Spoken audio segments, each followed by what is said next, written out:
There was a police shooting in Bexar County, Texas, and there is now a video, unedited video released and aired on the television station KSAT. And we're going to show this to you. We think it's important for you to see. Previously, this video was released and it had been frozen up until the point where the person, Gilbert Flores, 41 years old, was shot. He was being pursued after he was evading police officers who had been called on a domestic dispute. You'll see in the video, and this is shot from far by somebody coming by the scene, you'll see where he finally stops, puts his arms in the air, and then is shot by police. Now, as you're watching, notice that one of his arms is obscured by a light pole, so it's unclear what's happening with that arm. It appears in the video. He has stopped. He is not moving. His arms are in the air, and then he is shot. And also notice the behavior of the police. They don't seem particularly distressed at the time. Let's take a look at the video, which aired on television.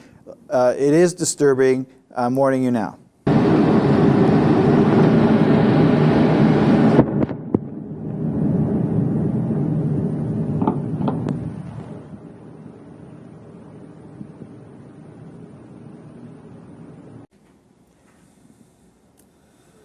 So we're all seeing the same thing. We're seeing somebody who's not charging the police, who appears to have his arms in the air and surrendering at the time that they then shoot him. We see this, and now the station that aired this video has come under fire by the Bexar County Sheriffs themselves, who tweeted this, tweeted their disapproval of the airing of this video when they said this: "Broadcasting a man's death for $100 has sparked threats to our deputies' lives. Let KSAT know what you think." And then they give the phone number. So they're basically making the assertion that by airing this video, it's putting deputies' lives in danger. Some people would say that this is news because it is something that happened. It's showing exactly what happened, and it is newsworthy. Yeah. Were these guys wearing body cams by any chance? Well, there's an indication that there is a second video available that has not been released. It is supposed to be from a closer point of view, and perhaps was either a body cam or a dash cam. And this is from the district attorney, Nicholas LaHood. He said this: "Definitely the video is troubling. There's actually another video with a better view that is very close. That is a portion of the investigation that I'm not at liberty to speak about. There's a lot of information before, including 911 calls and information from different witnesses inside the house." So the district attorney, already in possession of a second video, the origin of is unknown, but saying it's very close. That would indicate it's perhaps one of the police officer dash cam, if not a body cam. Right.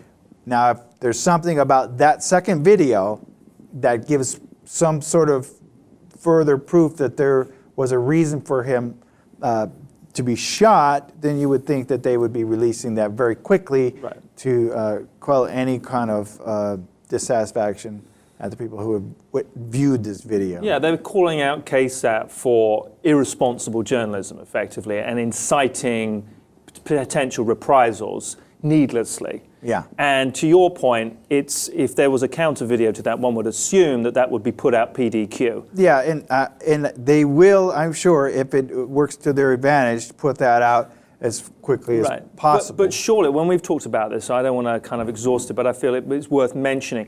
Irrespective of whether what he may or may not have had in his hand, from that evidence in that video, unless you've perceived that your life is in imminent danger or in imminent threat or imminent bodily harm, that is the only reasons why you can actually discharge your weapon. The investigation is continuing. They'll have more information about this. Because of that light pole, it's hard to see if he had anything in his hand. He may have had a weapon in his hand, whether it be a knife or whatever, but he did not appear to be moving. Correct. So it wouldn't satisfy that test, I would imagine, and from my interpretation, as to posing an imminent or immediate threat. Although having a knife overhead and disobeying the police orders to drop it is enough to get yourself shot. And so, especially a knife overhead, it lends itself to the downward motion.